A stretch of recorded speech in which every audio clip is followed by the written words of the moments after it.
Comme on a Gelor est fêté, je suis ici en Afrique du Sud, comme on a Gelor est fêté. Mais nous Congolais, bonne réalité à Congolais en Afrique du Sud. Ça fait combien de temps en Afrique du Sud? Bon, ça fait déjà 9 ans, je suis ici depuis 2014. Ça fait 9 ans, je suis ici en Afrique du Sud. Bon, pour la réalité, vraiment nous souffrons. Tu as souffert ma casse, et tant que les étrangers, tu as souffert ma casse, rien ne marche. Donc, ma casse. Tu es à tu as Congolais Moussoussou, au Basali 20 ans, 30 ans, mais au vie na bango vraiment, ils correspondent à Ani Basali, na Katamboko. Congolais, Basoli, Bayawa, Boyati. Boya penate ngamoko ni na zaboe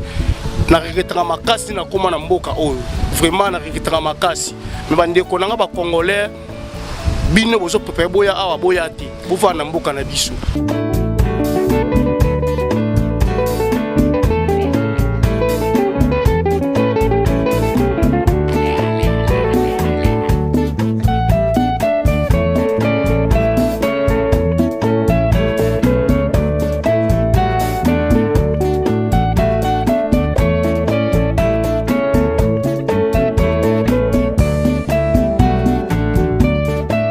Tata ba maman bandeko wa bolingo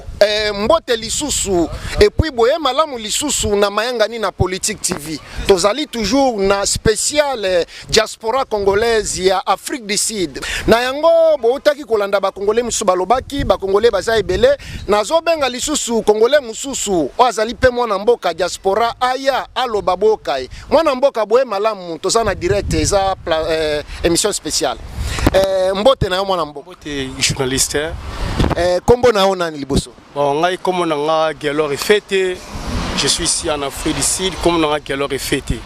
Merci mingi mwana mboko Gelor et puis totondio botondi pona kopesa biso chance ya koya koloba liboso ya caméra po ba congolais bazolando mokili mobimba bayoka yo.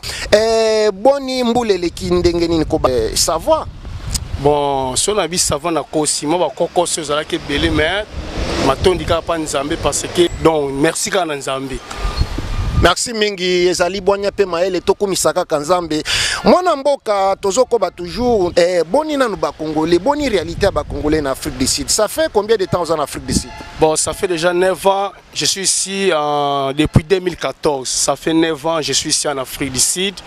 Bon, pour la réalité ba congolais na mboka vraiment nous souffrons. Tu as souffert ma casse et tant que les étrangers, tu as souffert ma casse na mboka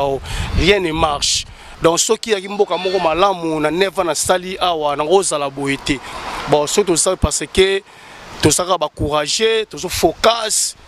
Donc na mboko sa musala ko vivre té. Pe misala to sa na mboka o za misala moko na mboka na biso to sala ngoti. To sala parce que tout ça ba étranger na kata mboka wa pa ça vraiment passe. Mais les Congolais souffrent beaucoup dans ces pays. Tous ont souffert ma casse. Tu es à tu as Congolais Moussoussou, au Basali 20 ans, 30 ans, mais au monde vie na bango vraiment ils correspondent à Ani Basali na Katamboko. Ba Congolais belé, ba lekani, ba kolekani za momoko to exprimera, ça dit quoi? Ba Congolais bazola libanda na mboka oyo, il y a des Congolais tilelo, bazola la kara na kata ba chambre, ba foute la chambre vraiment ils a pas si peu mawa. Pour la vie soit congolais na 4 Afrique du Sud. Vraiment ezali pas si peu mawa pour la vie ba congolais na Afrique du Sud ndenge mwana mboka Gelor auti ko manyolela bino mais siko mwana mboka Gelor oko loba na ba congolais nini o bazali na nzela bazolongwa Congo pona ko ya Afrique du Sud pe ba congolais bazana na Congo bazo planifier pona ko ya Afrique du Sud yo ko loba na bango nini ezali conseil na yo liboso na bango bazali kolanda yo pe bazali koyoka yo. Bon, et là, liboso na koloba pona ba o déjà ba longwe mboka pona ba ya awa. Moyen na bisa bango bazonga lisu ezati. Ba okoya na bango. Mais oyo bazo préparer ba ya awa pona nga conseil na kopesa ngo ba yati. Premièrement na kata mboka oyo gouvernement na bango et pesi privilège makasi na bana mboka. Na ba citizen autre no baka na anglais.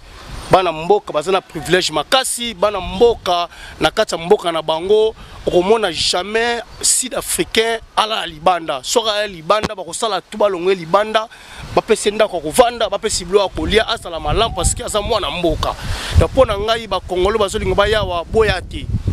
boya penate ngamoko ni na zaboe na regretera makasi na koma na mboka oyo vraiment na regretera makasi mais bande ko nanga ba congolais bino bozo préparer boya awa boya te bova na mboka na biso kasi okoloba na bango nini soki bango balobi ke mais soki ezali bongo pona nini yo ovandi awa pona nini te ozonga pe kuna pona bango balingi baya bamona oyo ozomona okoloba na bango nini po bakoloba mais ye azoloba na biso to ya te mais ye pona nini azozonga te avandi kuna bon déjà to komaki déjà awa autrement ko sala ezali te mais biso to sa awa to somona la réalité na kolinga jamais ndeko nanga mususu aza na Congo awa ako ba su pasi likola pasi yango mo eloko na bisi bango ke boya te. Merci mingi mwana mboka totondi olongonya pona kopesa biso ngonga tomoni ozali na kati ya musala mais pona bolingwa mboka okati musala oye pona komeka kosolola na bakongole bayoka yo na yango biso totondi olongonya pe mayangani na Politique TV elongona ngai moko Patrick Chimanga tata mayangani ba porte na biso eza kofungwa pona bino bakongole à tout moment ba situation ezali esengeli boya to solola mpoete maebozoloba ekende partout dans le monde pe ba konzi o responsabilité na bango ezali pona ko trouver solution pona peuple congolais ba na ko trouver les bino solution pona ngai na yo na banzi to suki apona lelo nini okoki koloba lokola mbote pe liloba suka na émission interview to tiko sala na pona ngai no koloba d'abord nazolinga que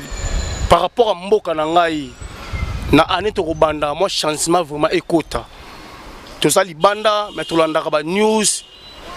ndemboka monsieur tambola to sepela nango ata mokete ba congolais ba souffrir na kati mboka na bango moko eko sala ma jamais mutu na kati mboka ne fois na kimia faut se retrouver même bato batangi classe mingi te to mona mboka wa paya ata mutu tangi classe mingi te ba ko comment musala moko oso correspondre na classe na tanga pour être à vivre ce qu'on a mboka na biso za bongo te na mutu aza licencié na mutu aza docteur azosanga musala ya kosala na mboka oyo tango mutu déjà azo na licence bazo préparer musala pona ye tango silisa boye ba campagne belé ba solliciter a kosela bango mais na mboka na biso sa bongo te na ko sepela pena ba konza mboka na anoto ko banda boloko améliorer makamu susu peuple congolais et vivre malamu lorsque qui congolais sa malamu to mona congolais ba ko malibanda te ba ko coexilé na mboka musu ko na mboka na bango ba ko misala ba ko sala bien à l'aise na kuneza wana à l'aise na kata mboka na ye donc pona année oyo tozo banda ba konji bomoko améliorer makambo pe en plus dans le bana président Fati Beton président zo kangai étant que moi na mboka dialogue feti bo sala tout que possible ya ko bimisa la peuple congolais ba carte d'identité de ko sala maman kitoko parce que congolais ko sala na pouvoir to na valeur na mboka nyoso okene tant na carte d'identité na yi jamais mutoro c'est la carte d'électeur comme carte d'identité salama jamais na mboka moko